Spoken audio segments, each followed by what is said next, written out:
Bonjour, bonjour à tous, bienvenue encore sur Eau de Vie Édifiée officielle.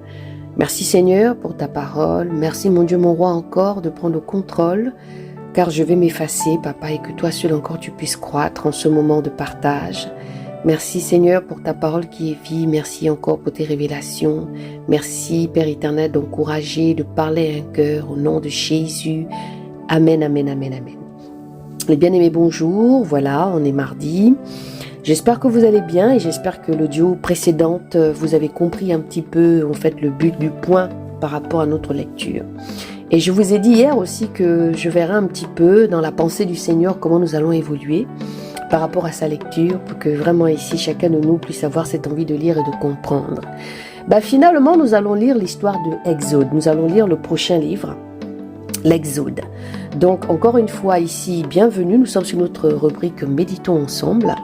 Donc ici on lit la Bible, on prie, on aime Jésus, on fait l'autocritique de soi parce que c'est important de faire l'autocritique, d'accord, en tant que chrétien, de savoir exactement si on marche avec le Seigneur ou pas. C'est les actions que nous faisons devant les autres, la famille, enfin quel est notre comportement et quel est notre témoignage autour de comment les gens nous voient en fait. Donc c'est ça que j'appelle l'autocritique, c'est bien de pointer les autres du doigt, mais il faut aussi se regarder soi-même, d'abord aussi, et de faire tout le temps le point. Le point, ce n'est pas chaque année, hein, c'est pas quand les années changent, non. Le point, c'est tous les jours, s'autocritiquer, être violente, Matthieu 11, 12, être violente et vraiment se dire, est-ce que je marche réellement avec le Seigneur? Donc, ce doit la tourner sur soi, que j'appelle autocritique, et de prendre conscience du péché. Parce que le péché, c'est le péché. On ne joue pas avec le péché. Dieu n'aime pas le péché. Le péché t'éloigne de lui. Dieu, il n'aime pas. Il est saint. Donc, ceci dit, l'Exode. L'Exode, en fait, ici, l'histoire de l'Exode, c'est l'histoire de Moïse. Donc, on va comprendre ensemble, en fait, l'Exode. L'Exode, c'est la continuité de Béréchit, donc de Genèse.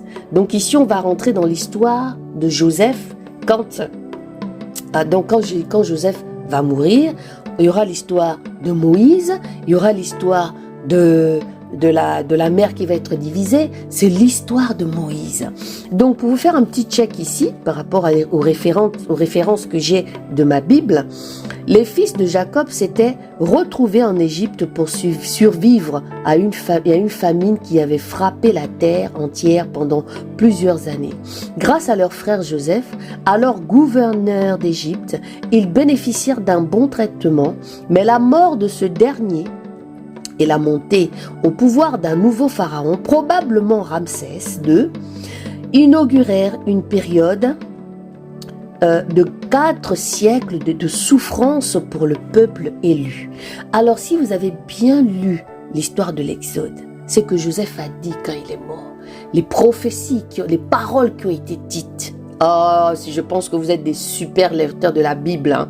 J'espère que vous allez faire le lien maintenant de cette suite de l'histoire. C'est Dieu qui a voulu. Si c'était que moi, mais je pense que le Seigneur veut vraiment nous amener à quelque chose. Notre Dieu, c'est pas le Dieu de désordre. D'accord? En effet, les Hébreux avaient été réduits en esclavage en réponse aux cris de douleur de son peuple. Dieu suscita Moïse, dont le nom signifie tiré d'eux. Ce descendant de Lévi fut élevé dans le palais de Pharaon, mais dut s'enfuir parce qu'il avait tué un Égyptien. Après 40 ans passés dans le pays de Madian, le Dieu qui s'appelle Je suis se révéla à Moïse sur la montagne d'Horeb et lui confia la mission d'aller délivrer son peuple du joug égyptien.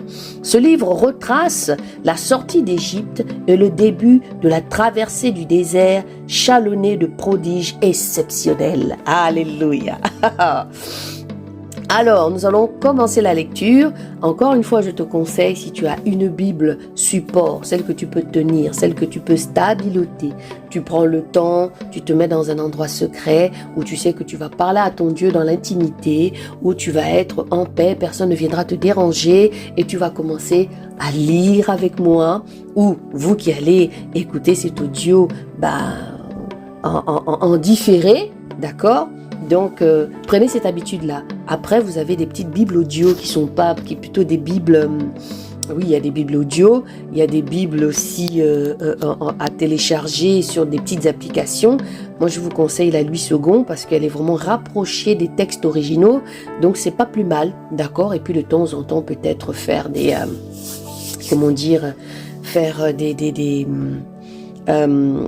essayer de faire des équivalents, en fait, hein, de voir un peu comment les autres livres ou bien arrivent à traduire, en fait, certaines choses. Je lis la Bible. Alors, après la mort de Joseph, donc on est sur le chapitre 1. Et voici le nom des fils d'Israël qui entrèrent en Égypte avec Jacob. Ils y entrèrent chacun avec sa famille, Ruben, Siméon, Lévi et Juda, Issachar, Zabulon et Benjamin.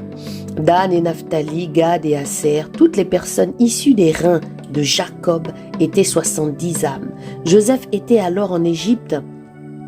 Joseph mourut ainsi que tous ses frères et toute cette génération-là. Oulala, toute la génération. Les enfants d'Israël furent féconds et se mirent à pulluler. Et ils se multiplièrent et deviennent extrêmement puissants au point de remplir le pays. Est-ce que vous vous rendez compte le extrêmement là? Il y a deux extrêmement. Puissants au point de remplir le pays. Les enfants d'Israël esclaves en Égypte. Depuis, il s'éleva un nouveau roi en Égypte qui n'avait point connu Joseph. Et il dit à son peuple, voici le peuple des enfants d'Israël est bien grand et plus puissant que nous. Agissons donc prudemment avec lui, de peur qu'il ne se multiplie et que, s'il survenait une guerre, il ne se joigne à nos ennemis ne fasse la guerre contre nous et qu'il ne s'en aille du pays. Ils établirent donc sur le peuple des commissaires d'impôts pour l'affliger en le surchargeant, car le peuple bâtit des villes, des greniers pour Pharaon, à savoir Python et Ramsès, mais plus il l'affligeait et plus il multipliait et croissait en toute abondance. C'est pourquoi il haïssait les enfants d'Israël et les Égyptiens assujettirent les enfants d'Israël à une rude servitude. Et ils leur rendirent la vie amère par un rude travail en les employant à faire du mortier, des briques et toutes sortes d'ouvrages qui se fait au champ. C'était avec cruauté qu'il leur imposait toutes ces charges. Le roi d'Égypte parla aussi aux sages-femmes des Hébreux, nommées l'une Shifra et l'autre Pua. Il leur dit, quand vous accoucherez des femmes des Hébreux et que vous les verrez sur les sièges, si c'est un fils, mettez-le à mort. Mais si c'est une fille, qu'elle vive. Mais les sages-femmes craignirent Dieu et ne firent pas ce que le roi d'Égypte leur avait dit, car elles laissèrent vivre les fils. Alors le roi d'Égypte appela les sages-femmes et leur dit, pourquoi avez-vous fait cela et avez-vous laissé vivre les fils? Ça ne vous rappelle rien? Ça ne vous rappelle rien, les bien-aimés? Quand Jésus est né, on voulait encore tuer les premiers-nés. Et c'est l'histoire qui se... Quand il y a eu les mages qui ont déclaré qu'il y a eu l'étoile qui les dirigeait sur l'enfant, un Messie nous est né. Il y a eu aussi ce problème de tuer les nouveaux-nés, les mâles. Et là, on est encore sur le même problème. Quand on lit la Bible, vous vous rendez compte que vraiment, Seigneur, merci pour ta parole qui délivre. Quand on lit la Bible, vous vous rendez compte qu'il y a toujours un lien. C'est pourquoi dans ce livre-là, la personne que nous parlons ici, c'est toujours Jésus. Merci Seigneur pour ta parole. Les sages-femmes répondirent à Pharaon, parce que les femmes des Hébreux ne sont point comme les femmes égyptiennes, car elles sont vigoureuses.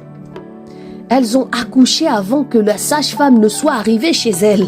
Dieu fit du bien aux sages-femmes, et le peuple multiplia et devint très puissant, parce que les sages-femmes craignirent Dieu, et il leur édifia des maisons.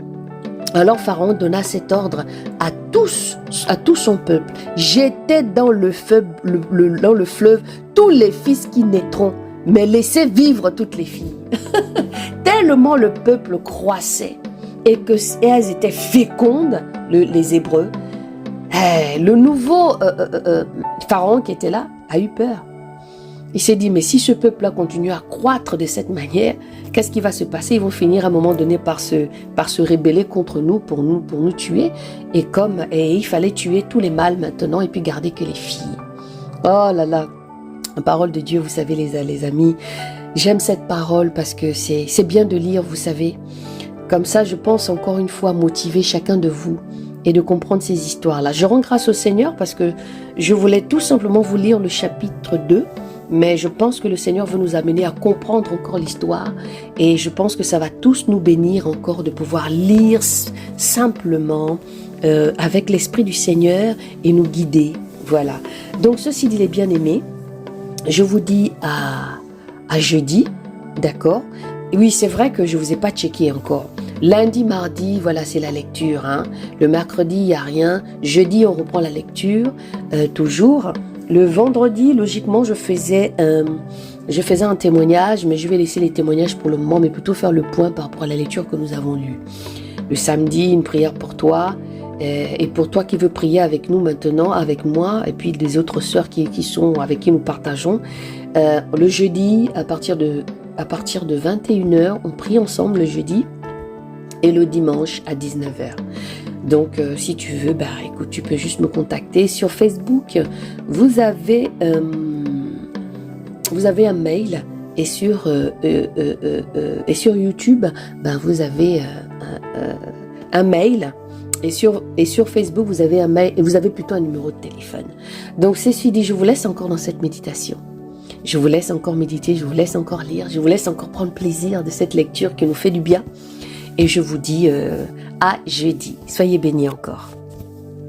Merci Seigneur pour ta parole.